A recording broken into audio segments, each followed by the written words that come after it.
Free, free Palestine! Free, free Palestine! From the river to the sea, Palestine will be free. Amandla. Good evening, everyone.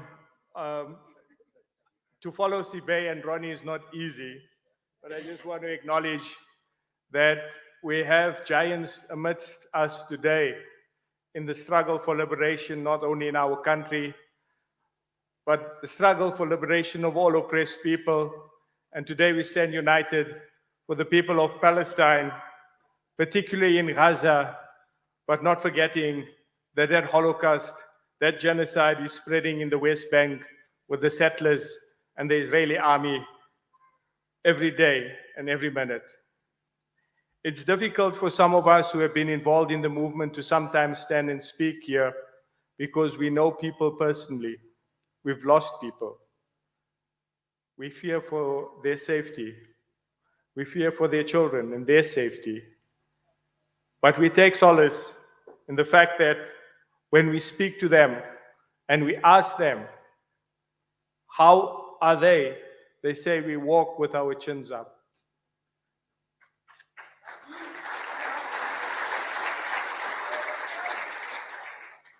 What we know of in our own country, those of us who were very active in the struggle, is that those who were part of Umkhonto weSizwe and the other liberation armies, they gave us hope. And they told us that it's important that we use every means necessary to resist the enemy, because the enemy, as we can see, will use any means to kill, destroy, and commit genocide. And I want to just point out that next to me, sitting behind us, is a former commander of Umkhonto weSizwe, the People's Army of this country.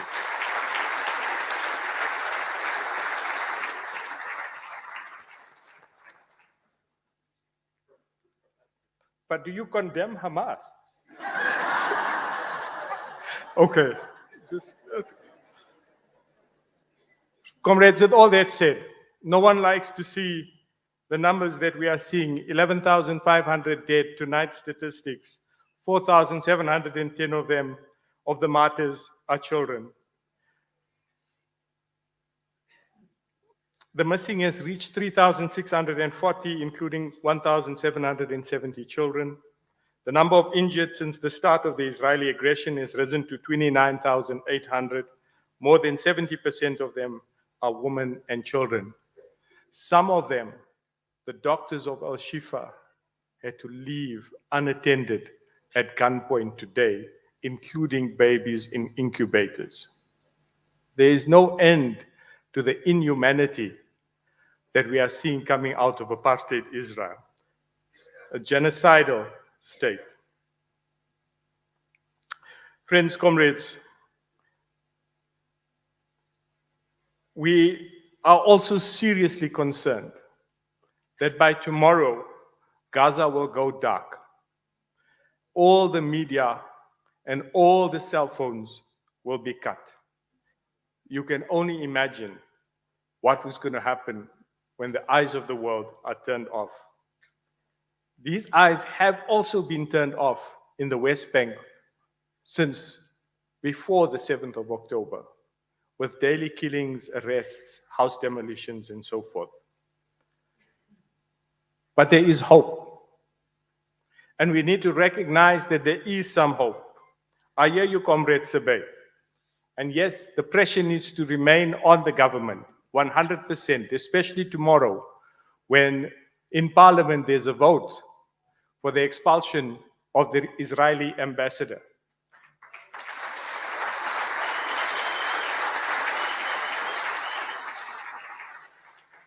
But there's hope because there are shifts in our government. As the PSA, which is part of the BDS coalition, we have, since 2010, lobbied with the International Criminal Court for justice. We had Gaza Docket 1, Gaza Docket 2. We now presently have the Al-Aqsa docket with the National Prosecuting Authority.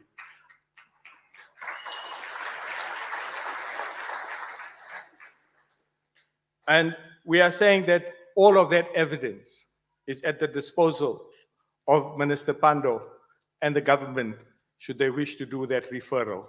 The work is done. And in this week alone, I've met with maybe 2 or 3 dozen lawyers in 3 or 4 different conferences, everyone willing to give their time, their effort, sacrifice from their practice to make sure that South Africa puts in a very solid referral to the International Criminal Court, charging Israel for genocide, for crimes against humanity, for war crimes. And who better to charge Israel than those who know with the crime of apartheid? There is work to be done in those diplomatic spaces, and we're seeing shifts. We need to see them move faster. But let's be honest, we've also seen shifts in the media, not enough, and some media houses are embedded within the Zionist propaganda. We need to keep our pressure on them, our phone calls, our complaints. We have, in the past 5 or 6 years, lodged maybe 6 or 7 complaints, and some of them we have won. Some of these legal cases we have won as well.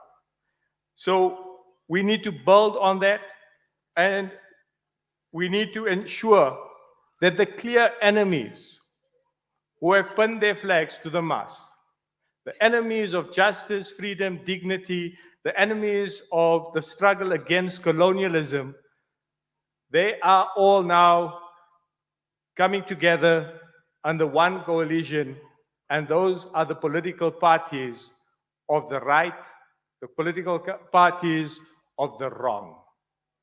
We know that they have been clearly bought out and entrenched in the Zionist lobby, and we need to expose them and we need to challenge them. At the same time, those parties that are standing with us need to also deal with some of the issues that we have, particularly corruption in our own country. Our vote is not for free.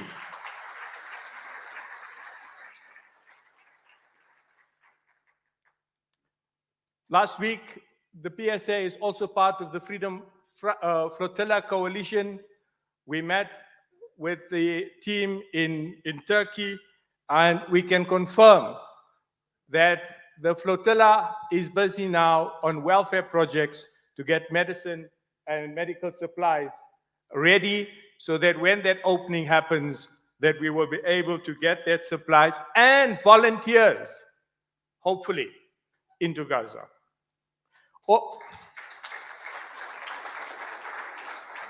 Ordinary folk often ask, and it's been amazing, the response, what can we do? What more can we do? I'm going to say the first thing is volunteer to become part of a solidarity organization. I'm saying this because we need help, we need assistance. And I want to pause now here, and I'm going to call out 3 or 4 names. Sisters amongst us who are doing immense work under immense pressure, holding down day jobs, but are leading the solidarity movement every day. Sometimes we even have mammoth arguments, but I want to acknowledge the people from the BDS coalition and from the PSA and from the South African Jews for Free Palestine. I'm going to just mention Firoza, Roshan, and Rina.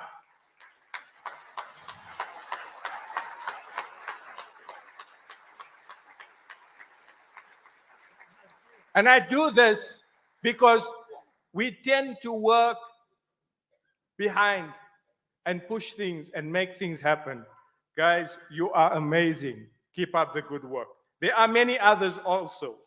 You can check our websites and you can send an email and someone will get back to you.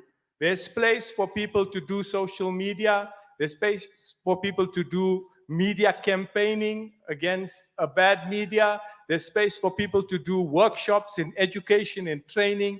There's space for people to do lobbying. There's space for people to do organizing. There's space for people to just be present. And we need you to do that. We need to be more organized for that. But there's another thing that has come out very clearly. And I must say this. The Boycott National campaign, launched in 2005 by over 100 civil society organizations in Palestine, is the most feared organization by the West and the enemies of Palestine. They don't pass laws in the American states to ban Abbas or to ban the PA, but they pass laws to ban boycotts. So it tells you that boycotts, divestments, and sanctions works.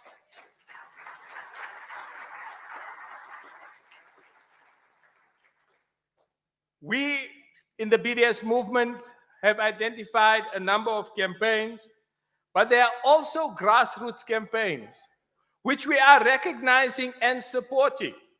For example, the campaign for this Saturday to boycott and picket at the Sandton Africa Paddle at 9 a.m.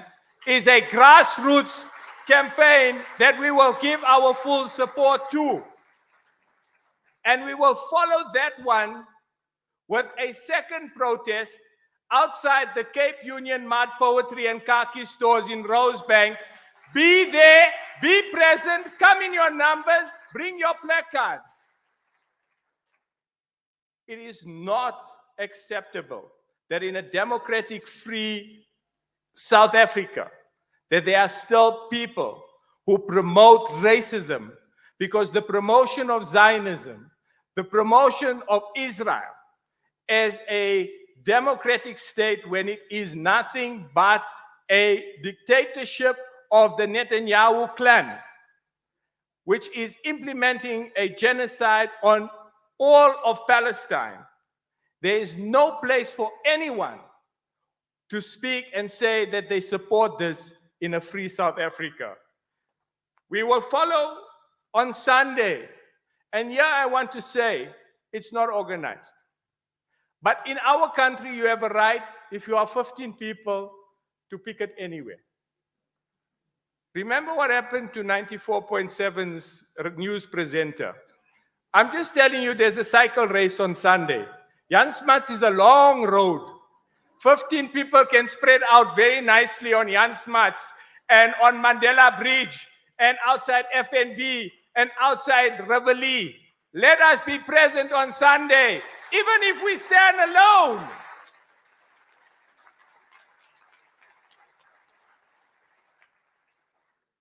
Our specific campaigns are going to be K-Way and the Cape Union Mart brands. McDonald's, which is emerged from grassroots. We're waiting now. Apparently the CEO wanted to speak to us. So we said to him, how many meals did you give to the Israeli soldiers? Can you match that for the poor and hungry children in South Africa?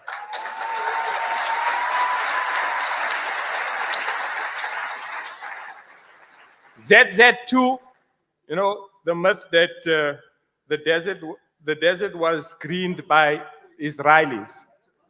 Huh? If it was so dry, I don't think people would have stayed there for 5,000, 6,000, 7,000 years. You know what I mean? It's always been fertile. It's another one of the myths. So ZZ2 tomatoes, just check there by Bismillah Fruit and Veg, please. No ZZ2.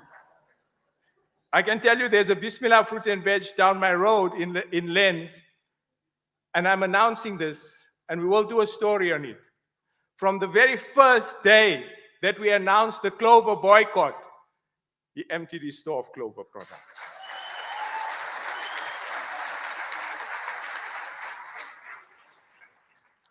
The other two is a major campaign. And Pizza Hut, which did the same as McDonald's, let's not forget that, and Puma.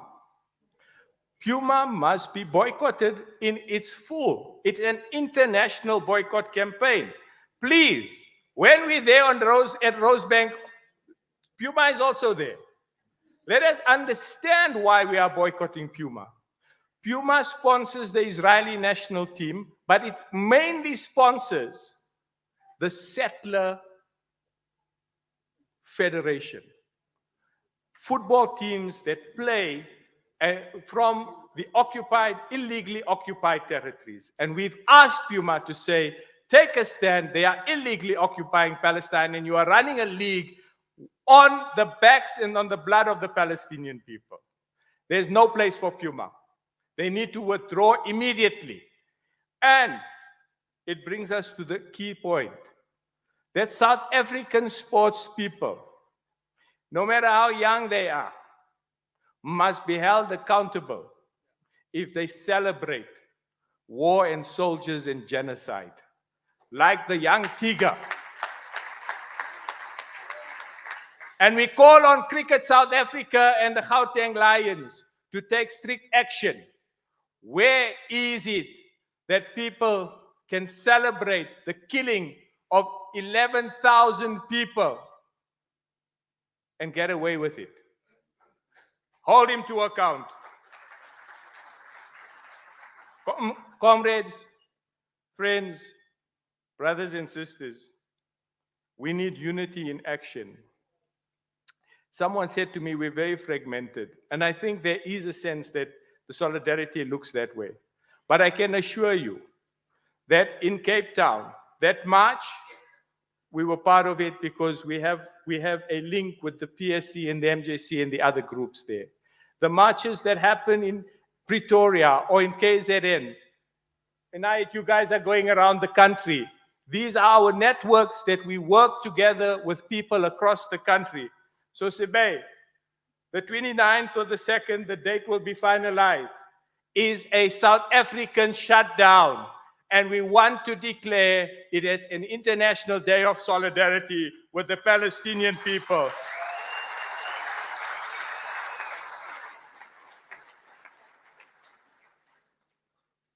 I'm going to make one final appeal. And that is that we support the solidarity movement materially. We need funds. All of these campaigns, the National Day of Shutdown is going to need a lot of funding. If people have, please donate. Donate generously. There's collections today. There's collections on our websites. There's always collections being sent out.